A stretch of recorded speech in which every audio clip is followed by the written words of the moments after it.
Welcome to Survivalists Season 1 Update 2 announcement video. Our focus this update was to refine several profession systems to be less grindy, extend some existing systems, and release some long-awaited mechanics. We hope you enjoy what we have to showcase.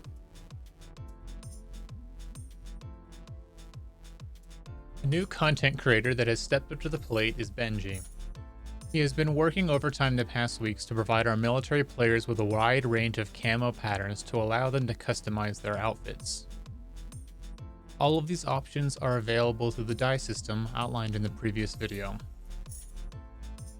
Reach out to your local dye maker near you for more information.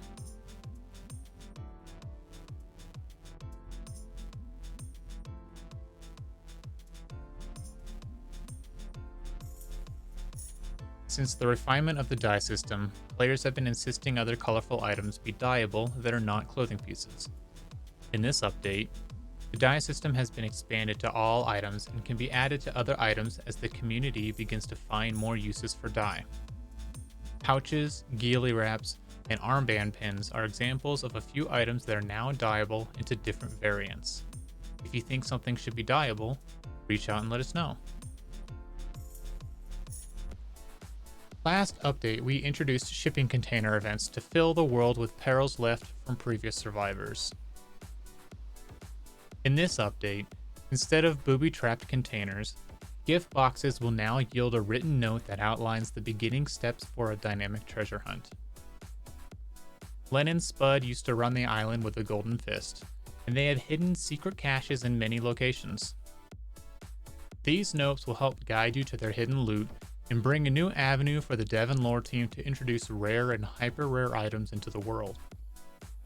Some locations are easy, some are harder. The buried caches stay around for 20 days after opening the box, so you have plenty of time to succeed by yourself or be forced to enlist the help of others and split the loot. Happy hunting!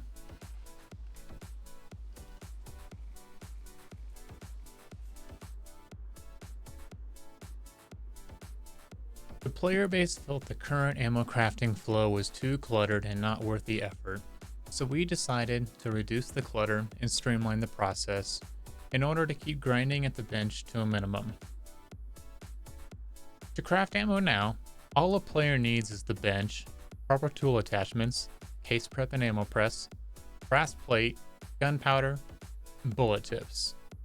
Attach all the items and use the pliers to assemble. And the various quantities of these ingredients will determine what options are available for you to craft.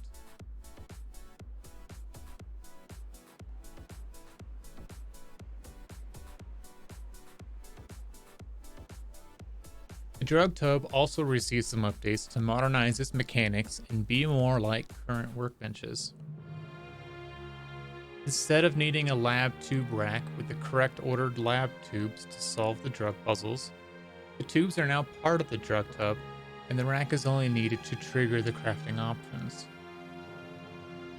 Impure drugs are much easier to produce now, which provide the similar visuals of pure drugs, but at a cost to your well-being.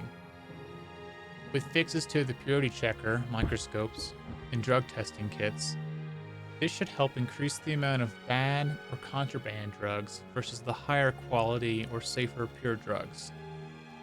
Let us know your thoughts and feedback.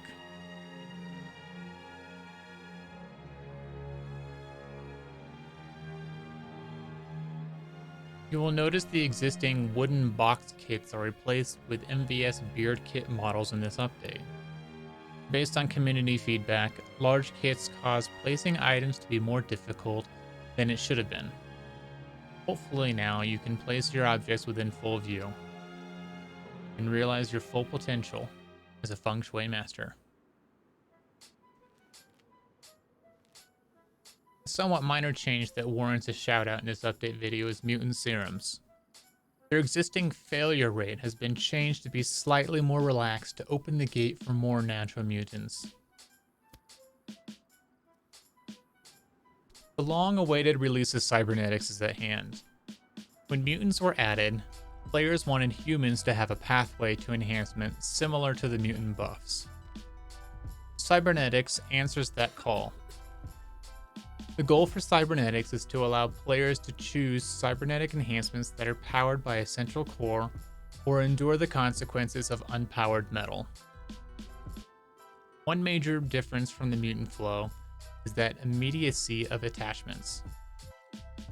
Since the central core is the requirement for operation, if you have the materials to build the two attachments, you can do so without having to wait like a mutant. Since this system is new, there are bound to be bugs and problems, so early adopters beware and know that you are working out the kinks for the next generation of cyborgs.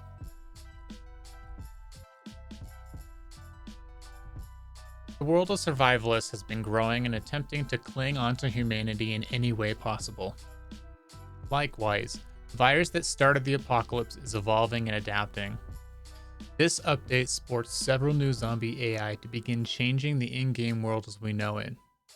Existing safeguards like immunity are now seemingly breaking down as the virus changes to infect all remaining survivors. Beware, and be warned.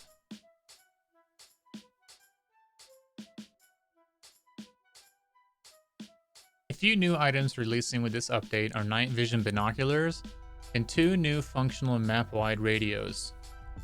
The binoculars and radios require batteries. The radio terminal is stationary, but acts as a radio panel that can send and receive to the whole island. This wearable radio backpack will replace the older MVS radio backpack and will reach the whole island. In response to certain perilous enemies in our midst, blueprints for rocket launchers from 3 companies have been linked to various sources. Over the coming weeks, the battlefield will be more balanced than ever with powerful weapons coming into the fray. Each company launcher sports some pro along with a con, and experienced weapons experts will be able to identify and choose the correct launcher for the job. We look forward to hearing the explosions from a distance. Nothing sucks more than playing for several hours, days, or weeks to lose your gear to a random death out of nowhere or RGM or KOS. To alleviate the burden from the player to record what is on their body at the time of death, and the burden of the admin to spawn in each item individually, we created a tool to keep track of this information and help speed up the compensation process for approved tickets. We hope this feature helps streamline the process of recovering gear and getting back into the roleplay. In prior updates, we added colors to the player stats UI, and some in the community wanted to revert back to vanilla.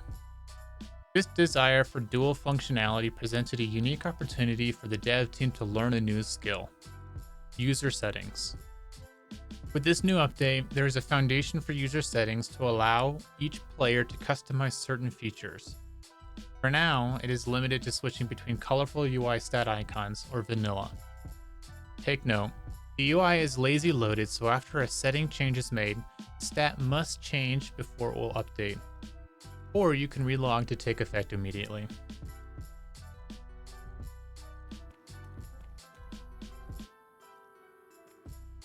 Long ago, the suggestion for casino machinery made its way into the game, and we never felt the machines were fun enough to release until now. Slot machines had their internals reworked in order to guarantee a reasonable payout and fun experience between winning and losing, or between the number of pulls. To use a machine, hold a token in your hand and pull the lever. The slots will spin for 5 seconds, and a message will indicate a payout or loss. We look forward to your thoughts on this new system.